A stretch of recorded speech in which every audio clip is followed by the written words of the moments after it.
So our after lunch speaker, always a tough spot, but Marie is an excellent speaker. Marie Puybaraud is from Johnson Controls, one of our sponsors. She's Director of Global Workplace Innovation. She manages a research program on workplace innovation, and it seems like we have a stream of PhD people here. She's actually Dr. Marie Puybaraud. So please welcome her for the first speaker after lunch.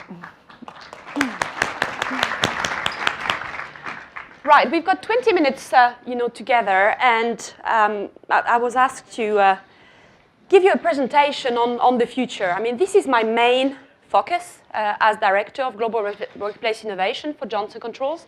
I've been looking at what the workplace of the future is going to look like, and trying to understand how the trends, how the development, how the disruptors we have around us in our life, at work, everywhere we go, how are they going to shift that workplace, which we so much love to talk about, isn't it?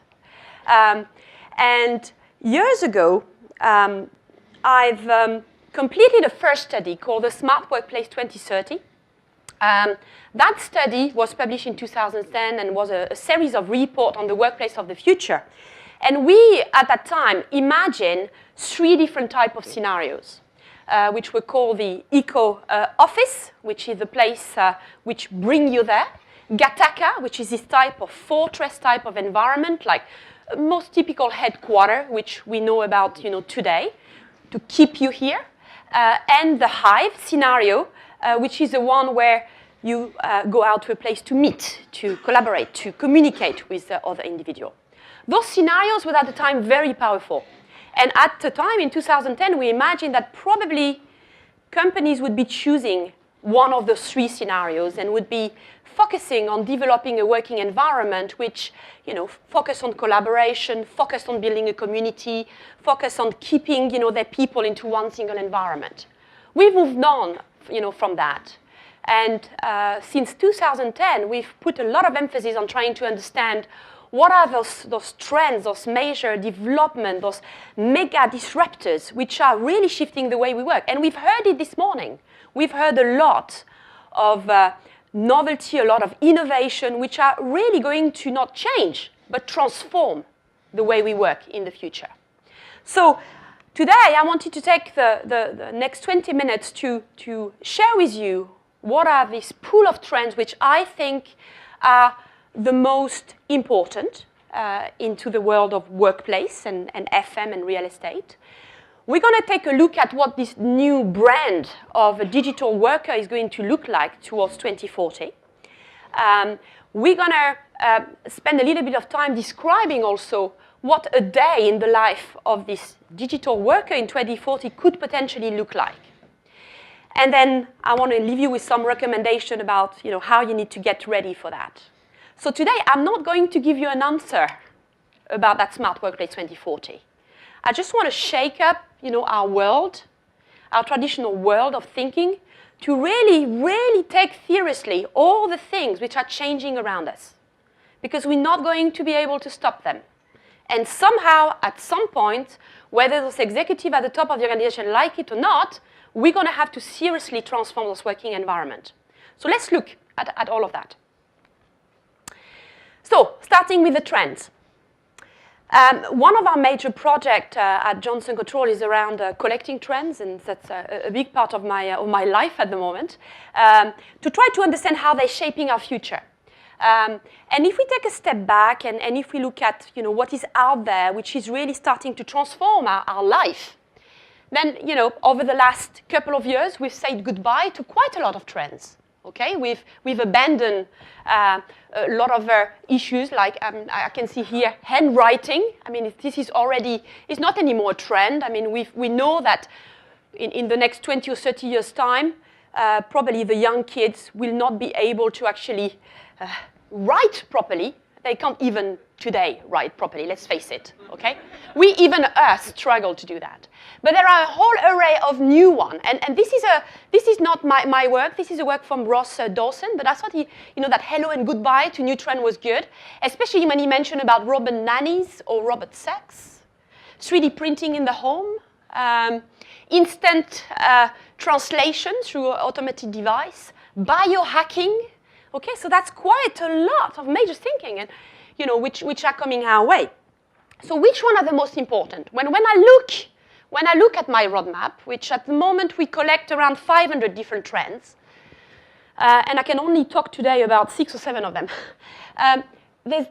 We are being bombarded with a lot of changes, okay? And there may be, of course, some of those trends here on this arrow which you already know about, and others which could be, surprising. But at the end of the day, when we look at this mass of trends and changes, what we think is that we're becoming much more transparent. The world we have around us and what we do, our activities are much more visible. That concept of visibility is out there. We're also searching for more authenticity in the way we live, in the way we work, in the way we buy, in the way we consume, in the way we do things around us. Our world is becoming much more intuitive. That intuitiveness is appearing more and more into technology, okay? This idea of walking into a space and being recognized before you actually shake the hand of the receptionist behind you and being, welcome. Today it's possible. It's difficult to imagine how far it could go, but that level of intuitiveness is there. And for me, really the big thing which is hanging, over all of that is that issue about being human. When I look at my roadmap, what is really coming across is the fact that we want more reality into the thing that we do, into our day-to-day life. And it is that being human, which is really hanging out there. And you'll see that's driving quite a lot of change. So in FM and workplace, we know, all our customers at Johnson Controls, they're going asset light.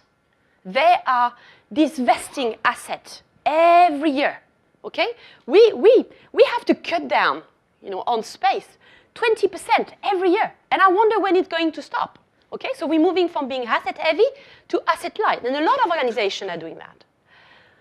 We also are surrounded by pixels. Okay, I can see pixels everywhere, and I'm sure you can. They appear somehow. At some point, you walk into a new shop, and boom, there is this digital screen which you wasn't there before. And that's starting to arrive. This is out there, in the world. We're also becoming much more intense in the way we collaborate, okay? We were hyper-collaborators. Now we talk about intensity of collaboration, and it's difficult to manage. Collaboration is a very, very complex process, okay? And we will see that there's even more than intensive collaboration behind it. We also have these things about big data, but big data is a passé word, to be honest with you. We now talk about unmetered mobility, okay? We are bombarded by so much data that it's difficult to catch up with that mobility. This morning we had a brilliant discussion around performance, okay, and how we can measure performance. It's tough, it's difficult, nobody has the answer yet. But yet, that mobility is being unmetered, and it's going into all directions at the moment. And with that, we know that that level of transaction that we have is becoming too much, over the top, OTT, okay? What do you do with it? What do you do with all those data? Okay, we're in an industry which, at the moment, is struggling to understand what to do with big data and this big insight we could have into the data. We also know that everything is going to become much more transparent. And again, the power of data will be there to do that, to access a known zone of knowledge into our industry, to be able to pull and learn, out of that. So transparency, visibility is not only in the technology, but in our world, at large. The concept of crowdsourcing, crowdfunding, collective sharing, all of those things which really create that crowd world is, on one hand, a massive opportunity for our industry. On the other hand, a big challenge for us in workplace and FM. Because where does it stop and where does it start, okay, is something we need to ask for when we look at the crowd world. The technology also we have around us is becoming more shy. I don't know if you saw on the arrow, but there was the trend called shy tech.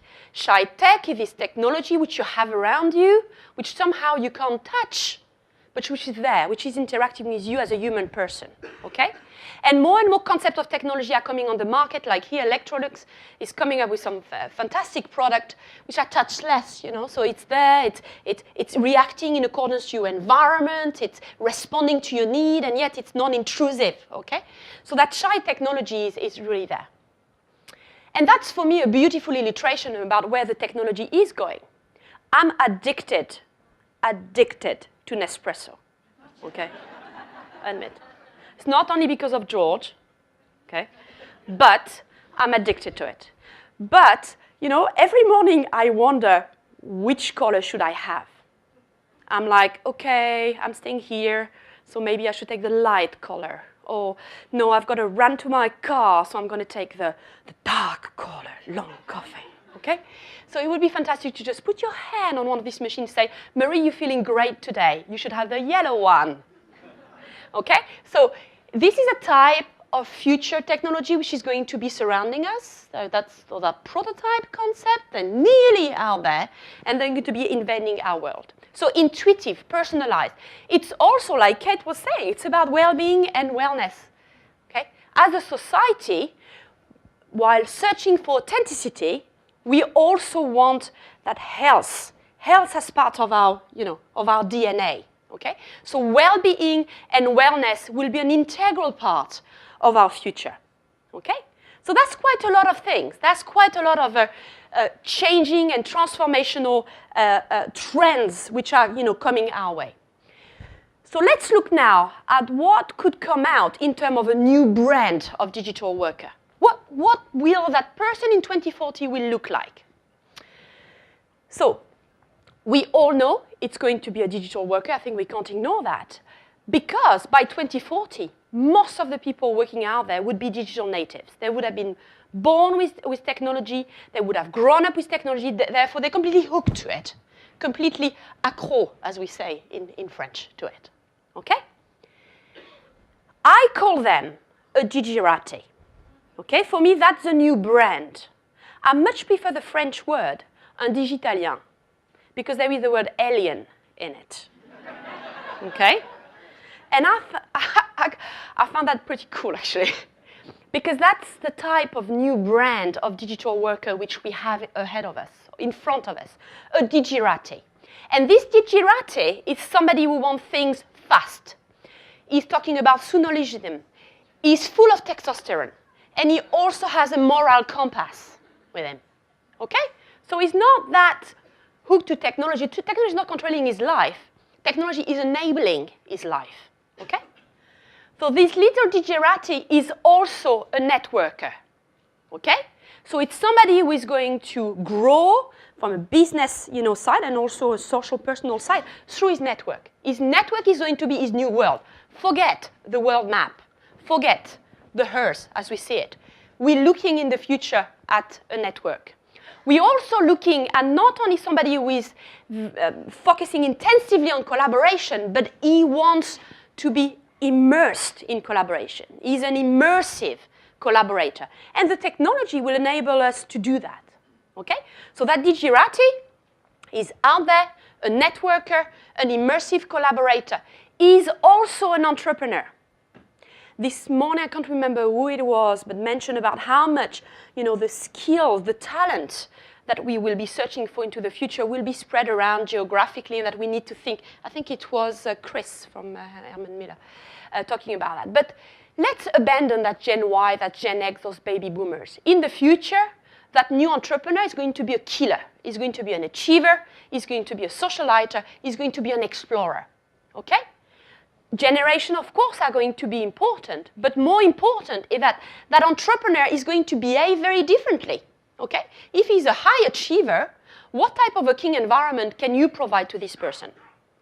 So what do we have? He's also a socialiter. Okay? That human side, being human, is also part of his life, and he wants that to remain there. So what do we have? And there's plenty of other things surrounding him, all sorts of different technology which are being bombarded to us into the future, which are technology being currently developed, which are going to arrive on our market in over the next 10 to 15 years. So that's not all imagineering, and all those things are going to help us to imagine a different working environment and a different workplace. So what do we have? Well, if we can start to imagine a day in the life of one of these Gigi going to work, looking at what we know today, looking at the development we have into the pipeline for the next 20 or 30 years, we can start to think about a different way of working for this person. So a day in the life of this Gigi in 2040 is going to start by, smarting the day. Okay? So what can you do at home to get ready, for work? Is going to be also have a need to stay productive while on the move. Is going to be needed of a place to meet and collaborate.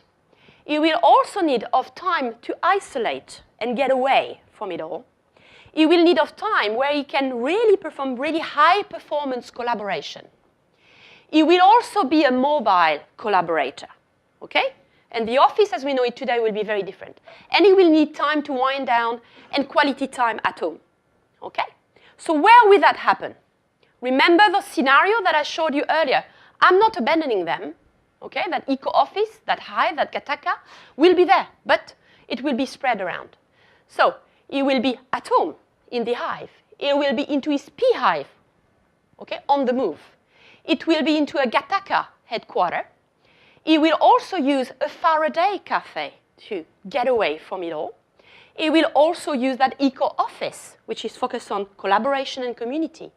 He will use an extension of the eco-office, maybe a third space, maybe an incubator, maybe somewhere else. And he will go back, home every evening. So he will have a broad range of different working environments surrounding him, which are all there to support, that collaboration. So how is he going to do that? Okay? What is he going to have around it? Well, he's going to need of home telepresence, interactive glasses maybe, crowdsourcing tools. He will need of something to enable him to shut down at some point.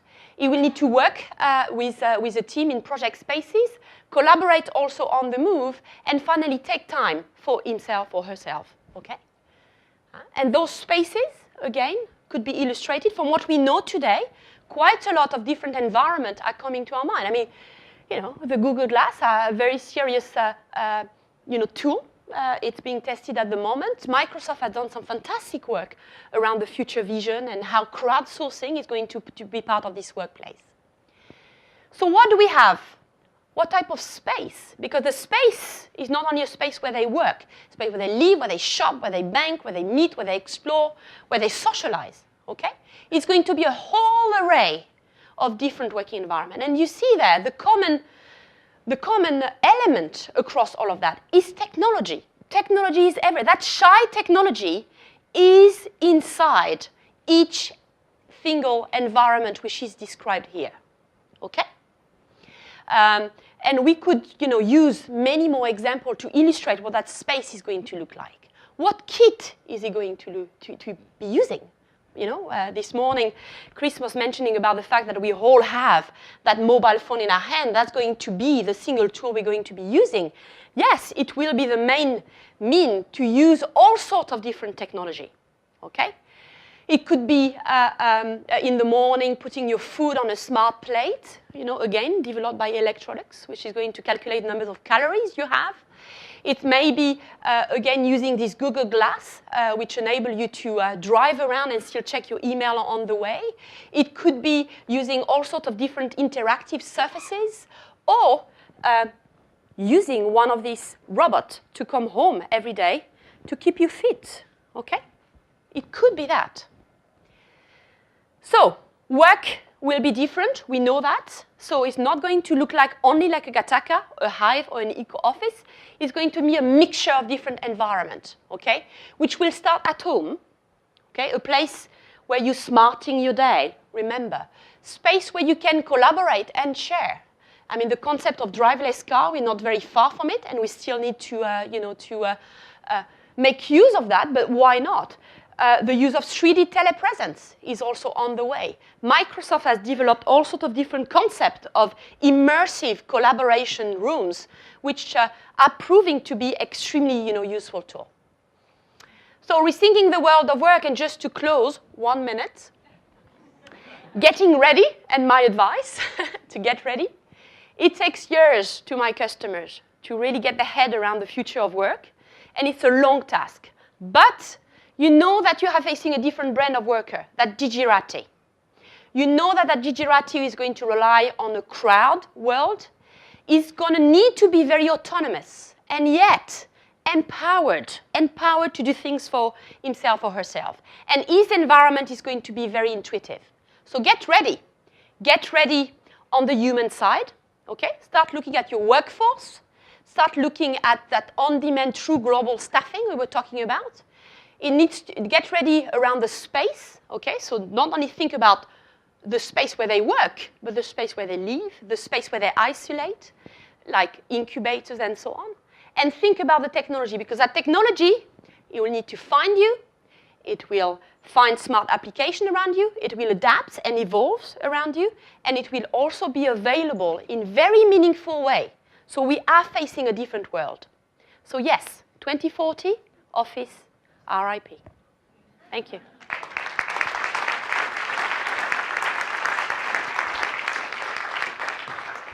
So, I told you she was going to keep you awake after lunch.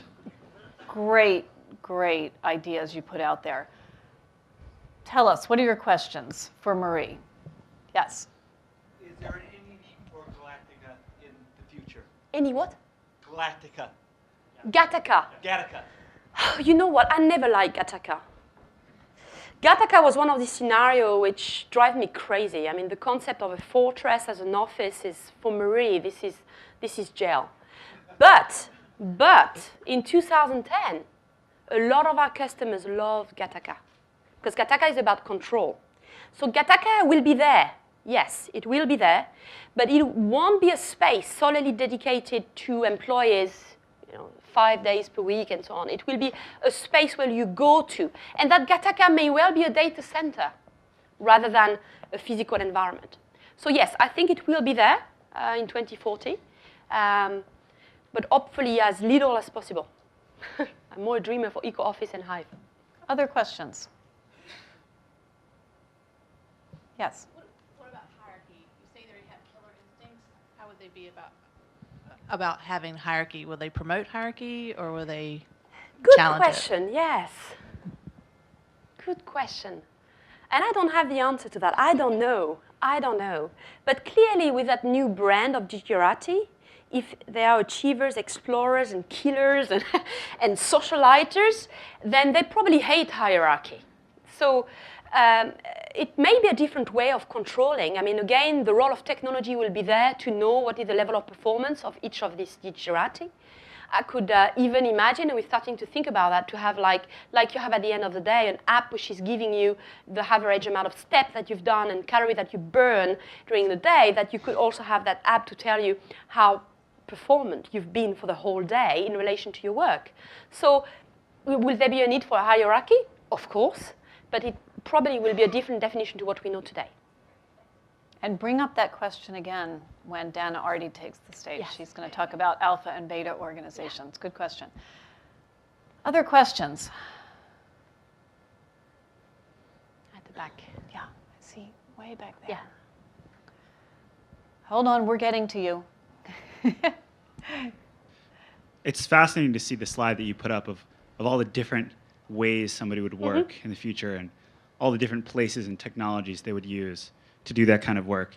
Now, one of the reasons that, one of the things that I face when I'm looking at how to design an office is, what is it that people are going to be willing to do when they want to move from one activity to another? Yes. Will they be willing to get up from their desk and walk 10 feet? That's a great question. To another place. So does that, is there a cost to having an increasing number of workplaces specifically dedicated to certain kinds of work? Great question. We have a short answer. Yeah, short answer, because I probably imagine that all of those different settings, okay, like the Faraday Cafe and the rest, would probably be into a very small community area. Okay, but they may not be owned particularly by one single organization. There may be space that you share. There may be space you can hang out for a couple of hours and then go back to this Gattaca if it still exists. So Again, I don't have the answer, but the cost is a major issue. The cost, of maintaining and owning this type of environment. So I imagine it's going to be shared spaces, more into one geographical, area or community, and you belong to that community and you hang out into this community. Okay. Because by 2040, the rest of the space is going to be virtual, online. You won't need to actually go into a physical environment, if you can't reach out a place into your local community. Excellent. Thank you, Marie. Big hand for Marie.